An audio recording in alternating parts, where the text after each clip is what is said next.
নমস্কার শ্রোতা ভক্তরা, কেমন আছেন সবাই? আশা করি সবাই ভালো আছেন, ভালো থাকুন, সুস্থ থাকুন। আজ আমরা জানবো মার্কণ্ড ঋষির কথা। এই মার্কণ্ড ঋষি এমন একজন ঋষি ছিল, বিষ্ণু যাকে 7 কল্প জীবিত থাকার আয়ু প্রদান করেছিলেন। তো শ্রোতা ভক্তরা খুব মন দিয়ে শুনবেন। আমরা কত না ঋষির কথা জানি, কিন্তু মার্কণ্ড ঋষির জীবনী বা মার্কণ্ড ঋষির এই দুর্লভ কথা যখন আমরা জানবো, আমরা এখানে বেশ কিছু তথ্য পেয়ে যাব। এই তথ্যগুলি আমার এই কথা থেকে আপনারা নিজেরা নিজের মতন করে সংগ্রহ করে নেবেন। তো শ্রোতা ভক্তরা, মার্কণ্ড ঋষি ছিল ভৃগু ঋষির নাতি, অর্থাৎ ভৃগু ঋষির এক পুত্রের নাম ছিল মার্কুণ্ডা। এই মার্কুণ্ডা পুত্র হলো মার্কণ্ডে। আমরা আজ এই মার্কণ্ড ঋষির কথা বা তার সম্বন্ধে যে কথা জানবো, এই দুর্লভ তথ্য খুবই মূল্যবান। তো শ্রোতা ভক্তরা, ভৃগু ঋষির পুত্র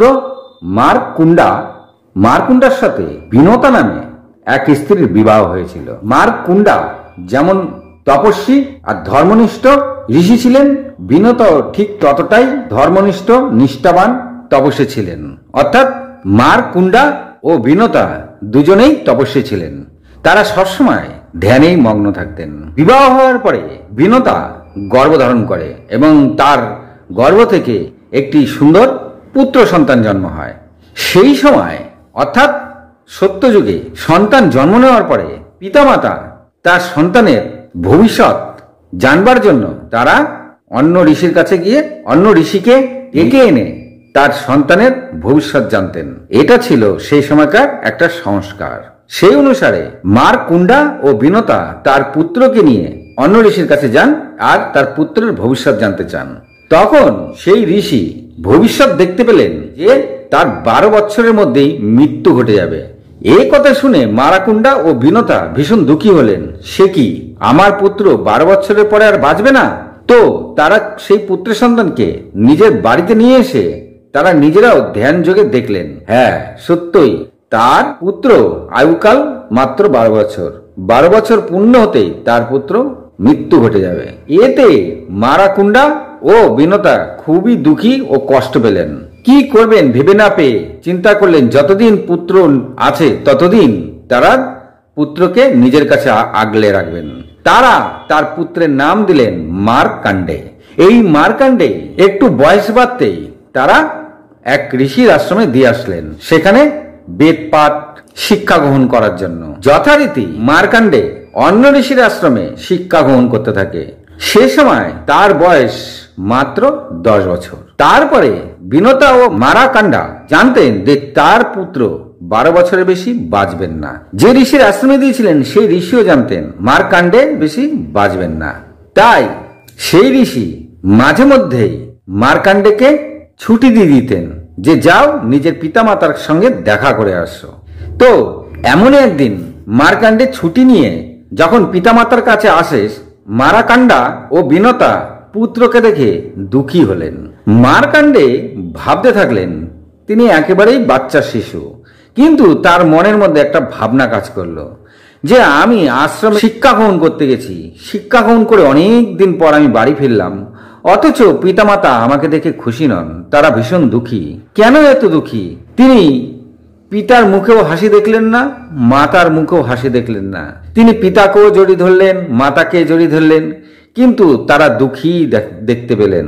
এতে মার্কণ্ডের মনের মধ্যে প্রশ্ন জাগলো, কেন পিতামাতা তাকে দেখে এত দুঃখী হচ্ছেন? তিনি কি কোনো ভুল করেছেন? তাই তিনি পিতাকে জোর করে পিতাকে জড়িয়ে ধরে বললেন, পিতা আমি কতদিন পর বাড়ি ফিরলাম, আপনি আমাকে দেখে খুশি নন? পিতা পুত্রের এমন কথা শুনে আরো দুঃখী হয়ে গেলেন। তিনি পুত্রকে জড়িয়ে ধরলেন নিজের বুকের মধ্যে, কিন্তু কিছু বললেন না। মার্কণ্ডের মনের মধ্যে আরো বড় প্রশ্ন জাগলো। পিতার মুখে হাসি নেই, তার দু চোখে জলের আভাস পেলেন, অথচ তিনি তো কোনো অন্যায় করেননি। কেন পিতা খুশি নন আমি এতদিন পরে বাড়ি ফেরার পরে? পিতা কিছু না বলাতে তিনি মাতাকে পেছন থেকে জড়িয়ে ধরলেন। মাতা, আমি কতদিন পরে বাড়ি ফিরলাম, আপনি আমাকে দেখে খুশি নন? মাতা পুত্রকে নিজের বুকের মধ্যে জড়িয়ে ধরলেন, ধরে কেঁদেই দিলেন। মাতার কান্না দেখে মার্কণ্ডের মনে আরো বড় প্রশ্ন জাগলো। মাতা আমাকে দেখে খুশি নন, কেঁদে দিচ্ছেন কেন? আমি এমন কি অন্যায় করেছি? তিনি মাতাকে জোর করে জিজ্ঞাসা করতে পারলেন। তিনি মাতাকে অনেক আদর করলেন। আদর করতে করতে মাতাকে বললেন, মাতা, আমি কি কোনো ভুল করেছি? আপনি কি আমাকে দেখে খুশি নন? আমাকে দেখে আপনি কেন এত কাঁদছেন? পিতা কেন এত কাঁদছে?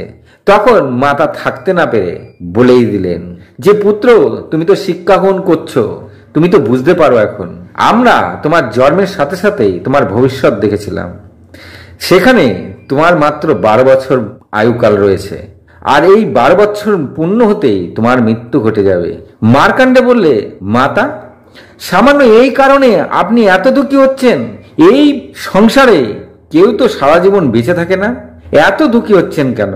আমার মৃত্যু ঘটবে না মাতা, আপনাকে আমি কথা দিলাম। আমি 12 বছর পূর্ণ হলেও আমার মৃত্যু ঘটবে না, আমি আপনাকে কথা দিচ্ছি। আপনি এখন বলুন যে আমি কোথায় গেলে এই সমস্যার সমাধান হতে পারে, আপনাদের দুঃখ মোচন হতে পারে। তখন মাতা বিনতা বললেও, তুমি তোমার দাদুর কাছে যাও, অর্থাৎ ভৃগু ঋষির কাছে। তো শ্রোতাভক্তরা, বোঝা গেল ভৃগু ঋষির নাতি ছিল মার্কাণ্ডে। মার্কাণ্ডে পিতামাতাকে নমস্কার দিয়ে বলল, আপনারা বৃথায় আমাকে নিয়ে দুঃখ কষ্ট করছেন। আমি 12 বছর পূর্ণ হলেও মরব না, আমি দাদুর সঙ্গে দেখা করব। আমি জানবো এই সমস্যার নিশ্চয়ই কোনো সমাধান আছে। এই জগতে যত সমস্যা আছে তার কোনো না কোনো সমাধান আছে, আমাদের জানা নেই, তাই আমরা সেই সমস্যার মধ্যে পড়েই থাকি। প্রতি সমস্যার কোনো না কোনো সমাধান আছে, আপনারা আর দুঃখ করবেন না। আমি এখনই দাদুর কাছে যাচ্ছি। মার্কাণ্ড এই বলে পিতামাতাকে নমস্কার করে তিনি সোজা ভৃগু ঋষির আশ্রমে আসলেন। তো শ্রোতাভক্তরা, আজ এই পর্যন্তই। মার্কাণ্ড ঋষির কথা যদি ভালো লাগলে একটি লাইক, একটি সাবস্ক্রাইব অবশ্যই করবেন। ভালো থাকুন, সুস্থ থাকুন, নমস্কার।